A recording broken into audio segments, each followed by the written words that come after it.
Hello, I'm David Crabtree. In a moment, we'll hear from Dr. Sharon Gaber, the chancellor at the University of North Carolina at Charlotte, as we discuss the state's third largest university. Quality public television is made possible through the financial contributions of viewers like you, who invite you to join them in supporting PBS NC.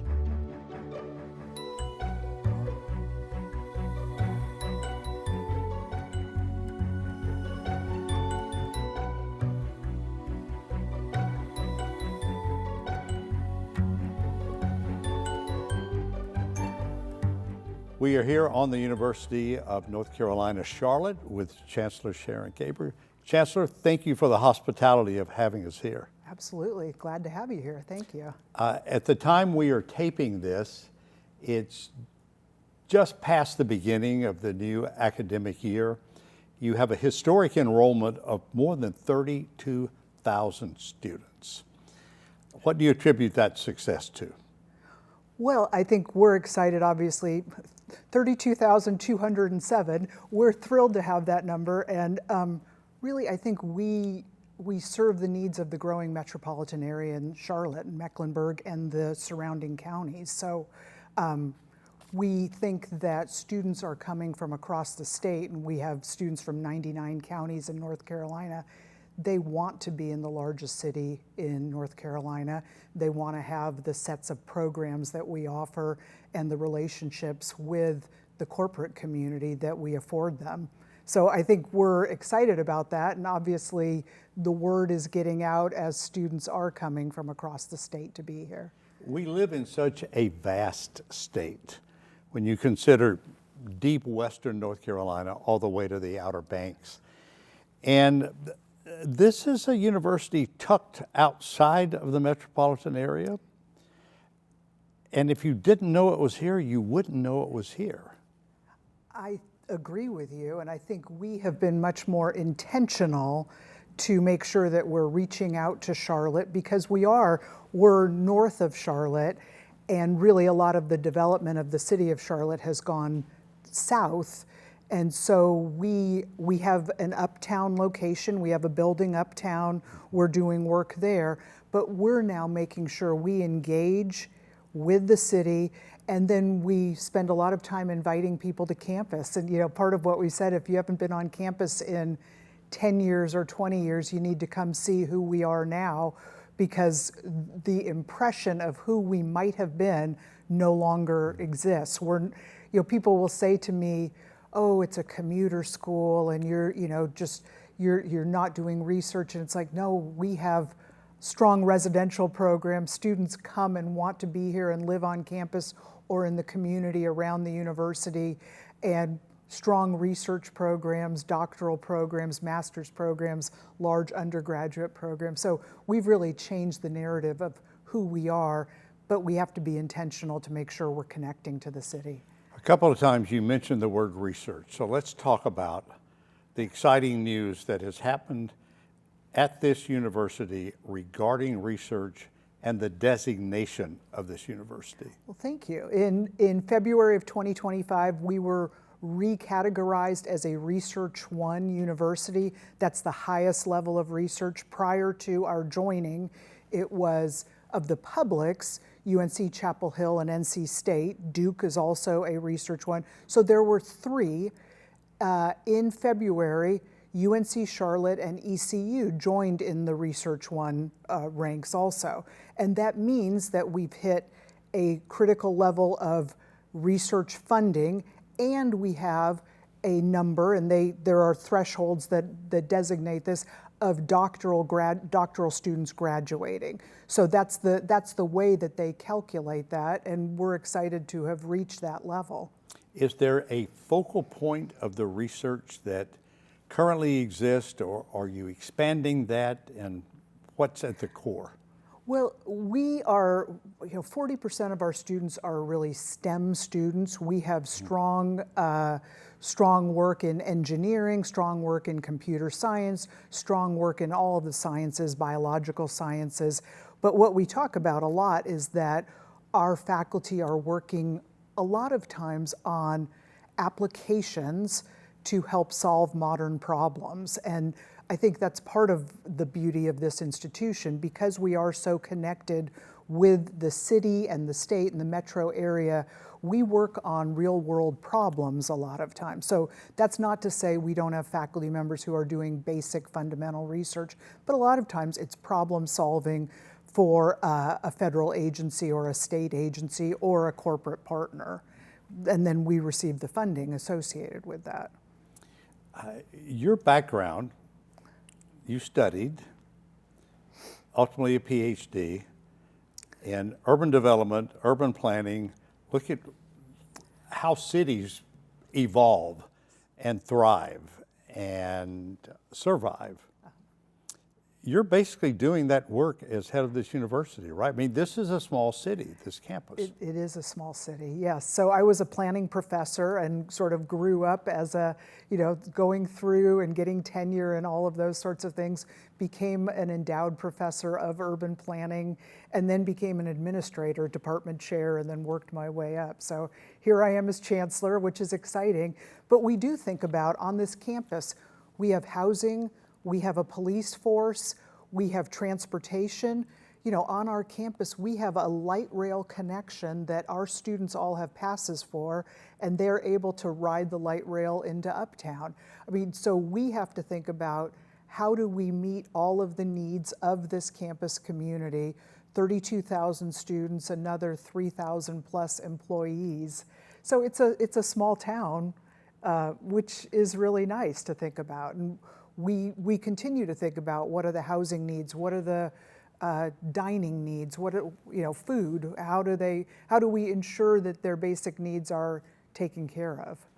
You arrived here almost 6 years ago, and it's hard to comprehend sometimes that almost 6 years ago, you're here, COVID hits. What was that like for you? Brand new job, new city, new campus, your leadership, bringing your energy, your ideas, and we are learning something new and frightening every day, affecting everyone on this campus. Well, so it's the start of my 6th year on campus. I came actually in July 2020, so height of the pandemic, got here, and we spent a lot of time talking about, what are we going to do? How are we prepared? There had been, and my predecessor, Phil Dubois, was here, and then he retired. They had started the preparations, but as you know, everybody went home. And for us, the question was, okay, what are we going to do, and how might we be able to begin to have people come back to campus? I feel really fortunate. In 2021, we had a group of faculty members in our bioinformatics department who said, we can actually go into the wastewater that's in the residence halls. So if people use the bathrooms, we can go down to the basement and check the wastewater and determine if there are elements of the COVID virus in the waste that's coming out, and then we can test individuals in whatever residence hall. And they started doing that in our residence halls. So if you remember, in 2021, every campus started to bring students back to campus, and then Chapel Hill, and then State, and then I think ECU had to send students home again because there were outbreaks. We actually mitigated the issue of outbreaks by doing the wastewater testing. And so we were able to find out, before anybody had symptoms or signs, if you actually tested positive, and we isolated those students so that we didn't have to send people home again. I mean, that was incredible. And in fact, our faculty member made it on the front page of the New York Times because we were a leader in the wastewater testing. So it was exciting at that time. It was also just very difficult. The other thing, when I got here, and I recall, you learn from your peers. I recall there was an issue in Chapel Hill with the county health department. One of the things, I showed up and said, okay, have we contacted the county health department to say, we're partners in this. We recognize we have a large group of students who live on campus. We don't want to be the source of an outbreak in the community. So we began working in partnership with the county and being able to say, let's have regular conversations about what's going on so that we're working together and not at odds with each other. What a great example of adversity leading to innovation. Thank you. And being a leader in that. Well, the faculty were wonderful in thinking about here's something they were talented at and being able to demonstrate that. So here we are today, robust campus, robust enrollment, people excited to be here. Talk to the viewers across the state about the uniqueness of some of the programs that are offered here that people, number one, might not realize, or number two, might not necessarily find at other universities in the system. Yeah, well, thank you. I mean, I mentioned bioinformatics, which is interesting, and that is in our College of Computing and Informatics. One of the things, and again, it's two chancellors prior to me, we took computer science out of the College of Engineering and created a separate College of Computing and Informatics. So we have within the College of Computing, computer science, software engineering. We have programs working on cybersecurity. We've just gotten approved bachelor's and master's degrees in AI, and we're excited about that. And my predecessors saw the importance of computers and computer science as standing separate and wanting to have a separate college that really focused on that. And it has thrived because of that focus and having that be really the location of a separate institution, not buried within a College of Engineering. We have a very large College of Engineering. We just got a new degree in construction engineering, and we'll be expanding to have a school of construction management and engineering. So we're excited about that in this growing metropolitan area where construction is critically important. We have programs that are, I mean, across the board, obviously, strong college of education. We have the Mebane Early Literacy Center, and we were one of the schools within the system that did some early work on the science of reading and childhood literacy. And that's been a hallmark of our College of Education. But, you know, we have a strong College of Arts and Architecture and one of two architecture programs in the state. And again, in a large metropolitan area like this, it is critically important to think about what are the things that serve the needs. We have data science, and you know, I've had conversations with CEOs and they said, we want every single one of your data scientists because that is critically important to our industry. I've got to think that out of 32,000 students, you have some first-generation students. Absolutely. Very exciting to see those students, is it not? It is very much so. And yes, just under 40% of our students are first generation. 40%. We continue, it's 38%, but you know, Chancellor Roundup is always something. Well, do it when you can, Okay. when it's positive, right? Right. And we also know that not every student that begins a college education is going to finish, but your graduation rate is something you've been proud of. It is, and we continue to work on that. We recognize that when students come to college, they expect, we expect, their families expect them to be able to graduate. So we've worked on our 4-year graduation rate, and you know, federally, IPEDS looks at what is a 6-year graduation rate, and I have to say I appreciate the president of the system saying parents want to really understand 4-year graduation rates. So that's something that we have increased over the past decade. We went from 50%, we're now at 55%. We're slightly over the national average. That's something we will continue to push forward. Do you attribute that to your faculty, to you, your leadership, all of the above? Well, I think it's a collective momentum of our faculty, we have added academic advisors. We know that students need individuals guiding them and telling them, here are the classes that you need to take to make progress. We also know a couple years ago that every campus, and ours was one of those, that you started to say you need to take 15 credit hours per semester to complete your degree on time. So we talk about 15 to finish. So I want to give the credit to our faculty and staff who are working hard every day advising individual students and saying, make sure you're taking the right classes. We love when a student wants to take an extra certificate or minor or second degree, but we want them first and foremost to think about completing their degree in the 4 years so that they can graduate. Well, looking at your graduation rate, I'm just thinking generationally how far we've come. Yes. A very quick anecdotal story, but I know when I was a freshman, it was the height of the Vietnam War, and campuses were just packed. Right. And I remember in a core class, a professor saying, look to your left and look to your right, because only one of every three of you are going to graduate. Yes. And I remember saying, I don't know about you guys, but I'm going to do this and see it through. Yeah. And to see the growth that's happened now, Right. I think speaks to also a greater understanding of the value of higher education, that it's so much beyond getting the degree.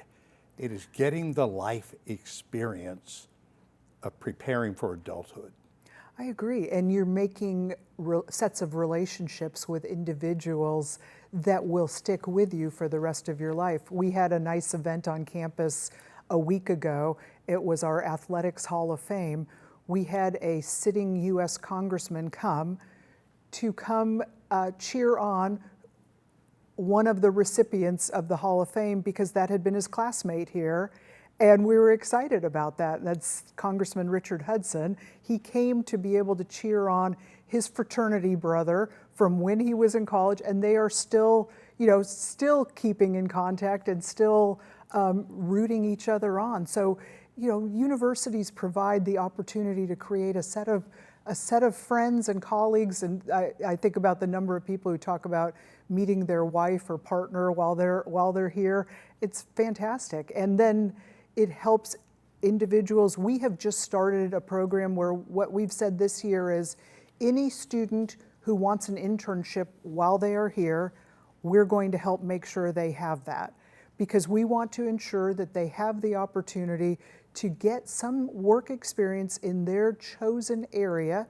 They'll figure out that their chosen area is the right one for them or the wrong one for them, but it's a new program that we've started to be able to, say, this is another opportunity that we're affording you to help your life and your career get off to the right start. You're obviously hopeful and optimistic in your leadership. You are also known as a realist, and part of the realization of today is with any successful organization, there are challenges.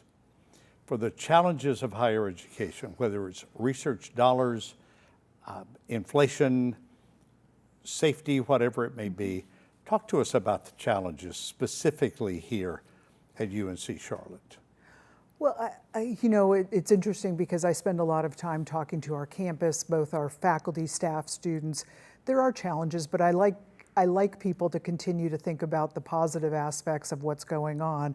And we talked about the importance and the value of higher education.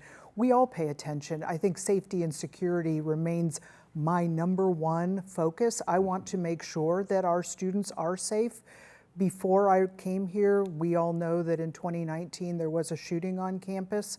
What we have done since that time to ensure that the campus remains safe is critically important. I think we've got an outstanding police force. We've got an associate vice chancellor for safety and security. We've got a team in emergency management that pays attention. And we have beefed up security immensely. And they do a great job. We have a demonstration response team that when there's potential conflicts, so that we are able to make sure that individuals can express themselves freely on campus and that it remains safe for all sides. So we continue to make sure that safety and security in an urban campus exists, and that becomes, as a public institution, We don't have a fence around campus. We know that people wander through campus, and we make sure that we're keeping eyes to keep our students safe.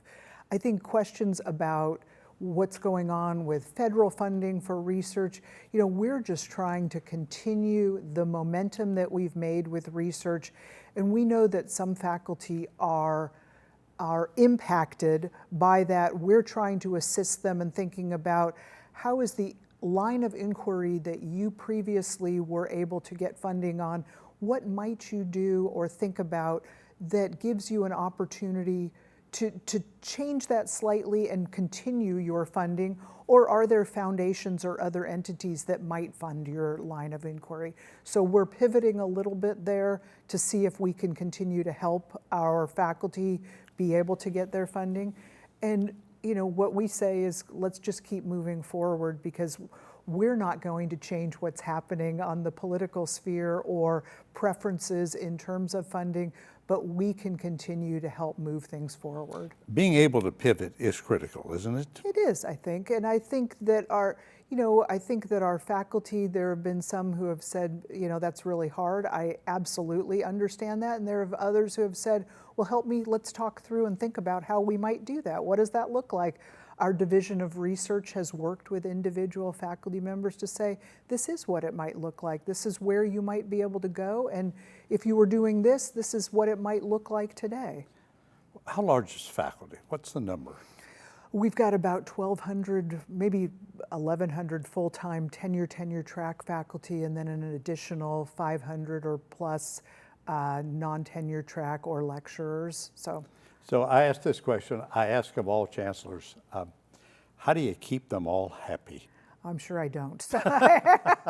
I mean, the beauty of our country is everybody has an opinion, and I think what you do is try to do the right thing for the institution, and try to remember that people are here. They chose to be here. We chose them. They chose to be here. They want to be here. They want to contribute, and they want to have a meaningful impact. And we try to help them be able to do that. If I were back here 10 years from now, what would be different? What's your strategic plan for the next decade? Yeah. Well, I think we will continue to grow, and you might know or have heard the stat. Charlotte announced recently 157 people move to the Charlotte metro area every single day. Yeah. So as the only public institution, there's a community college, Central Piedmont Community College, we partner with them, but as the only public four-year institution here, we feel like we have to continue to meet the need for higher education in this region. We know that there are other private institutions moving here, but for an affordable higher education experience, we meet a great need. So if that means that we grow to 35,000, if that means we grow beyond that, whatever is appropriate to keep up the excellent quality of students that we're bringing in, will continue to grow to meet that need. We know that the Charlotte region is important to the state of North Carolina, so we will do that. So I think we'll continue to grow. We will continue our research, and we'll continue the partnerships that we have with the corporate community, because really our graduates are the talent that's fueling the corporate community. We've got 187,000 alums, and more than 100,000 of them have stayed in the metro area. Businesses love that statistic, because they can come and recruit our students, and they know our students want to be here. So that's fantastic. The other interesting stat, because people say, well, that means you're sort of a regional university. No, the number one feeder county for our first time in college students, so, any guesses? It's Wake County. The number one feeder county. Okay, it was not even on my radar to say Wake County. I'm thinking of surrounding county of Right. Mecklenburg. Yeah. What? So Wow. for first time in college students, number one county where we get those students from is Wake County. So students want to go away to school if they can, and they want to be in this thriving metropolitan area, which is fantastic. Now, we get a large number of students that are transfer students from Central Piedmont Community College, from Mecklenburg, but it is interesting to think about where first-time in college students are coming from. We've only got about a minute left, Chancellor. Tell me what's the best thing about your job? I'd say the people. I get to, I do lunches with students every month. I do breakfasts with faculty and staff every month. And I sit down with the group and say, tell me what's on your mind, or tell me what's great, or tell me what I need to work on. People, I said this earlier, everybody's got an opinion, but my goal is to do the right thing for this campus and continue to help it excel and continue to help us tell the story of what a great university this is. Isn't it amazing to have the experience to be around the fertility of those young minds that can challenge, inspire, and maybe come up with a new idea you haven't thought of? Absolutely. That's what we're here for. So yes, that's what we all love. We appreciate your time. Dr. Gaber, thank you for hosting us here on your beautiful campus, and all the best to you and everyone here at UNC Charlotte. Thank you very much. Thank you for having me. Oh my gosh, Appreciate it. indeed. Thanks for joining us, everyone.